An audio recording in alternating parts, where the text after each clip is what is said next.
So it stretches up along the I-95 corridor, all the way down to the Keys towards the Gulf.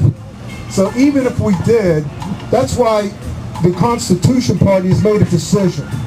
We're not fielding any candidates except this Senate office candidacy, because we need all the resources. We're going to be up against these political hacks.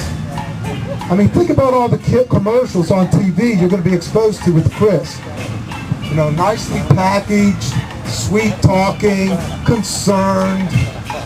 It's going to be persuasive. With our limited resources, we need liberty-loving Floridians and Americans generally to put all their financial resources into this race.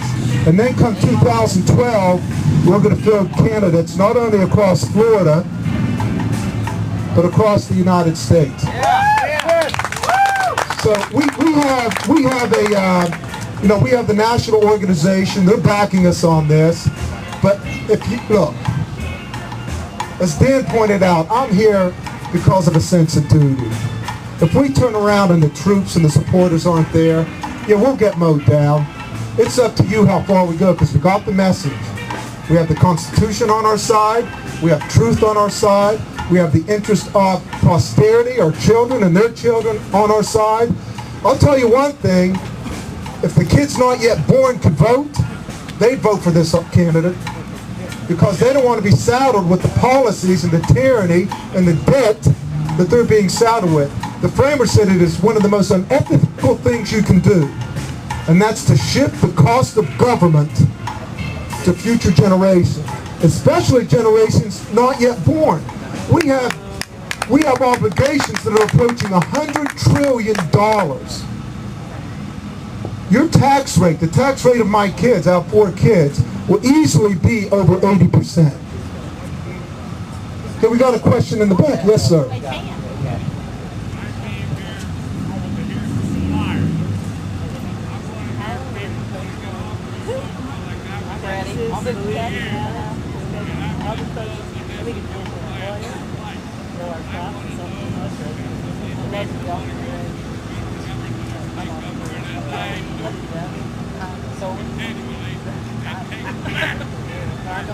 That's right.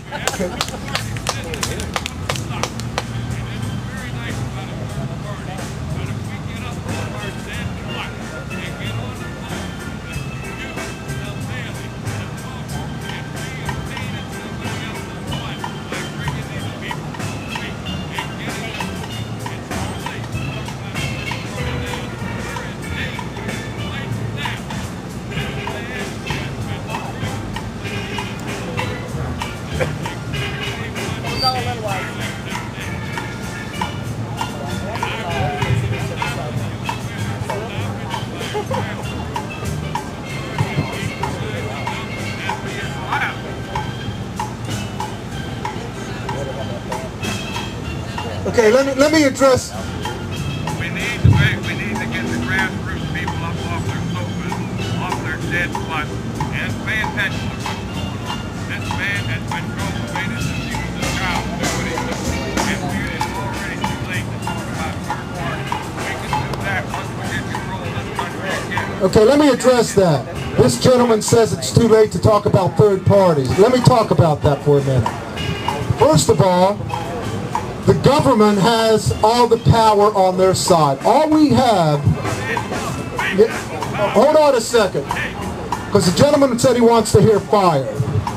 The framers of our Constitution gave us the wherewithal where we, in times like this, can take our government back without resorting to violence. And I think that's what the gentleman's talking about. First of all, how do you operationalize something like that? Secondly, most Americans wouldn't buy it. And thirdly, it would never work. That's what they want us to do. They would like nothing better than to be able to mow people like us down, professionally, militarily, whatever the case might be. Insofar as Obama, he's a figurehead. It could be Obama, it could be Bush, it could be McCain. There's a political class that's orchestrating this agenda. Now, here's why third parties are relevant. Because if you say third parties aren't relevant, you're saying the framers didn't know what they were doing. Okay, hold on. In 2010, imagine that the state of Florida elects a U.S. Senator. That would be the point, the tip of the spear. That's the linebacker in the backfield. That's where we can tell people that, yes, there are still enough people around in the state of Florida realizing that things aren't working out. And if things don't work out, the framers gave us other options that I'm not going to talk about, but such as interposition, nullification, even secession if necessary. But the worst thing we could do is to become belligerent, to militarize this debate. We don't want to, that's what they want us to do. They're already calling us domestic terrorists. That would prove their point in their minds and in the minds of most people. Now listen, 2010 is an off-year election. And that means turnout's going to be relatively low. The Senate will be won by a plurality. That means if, let's assume turnout might be, 20%. And there are 3 candidates. Out of that 20% of the turnout, we need to win 7%. If it's 30%, we need to win 11%. It is doable. So you get somebody from the Constitution Party, you get Ron Paul's son from Kentucky, you have Ron Paul in the House, we start caucusing together, we start bringing other well-intentioned but bamboozled people in the House and Senate together, we form caucuses, we start mobilizing the electorate, we start energizing people, we start telling them the king has no clothes, this is a fraud, it's a joke, and we're not going to take it anymore.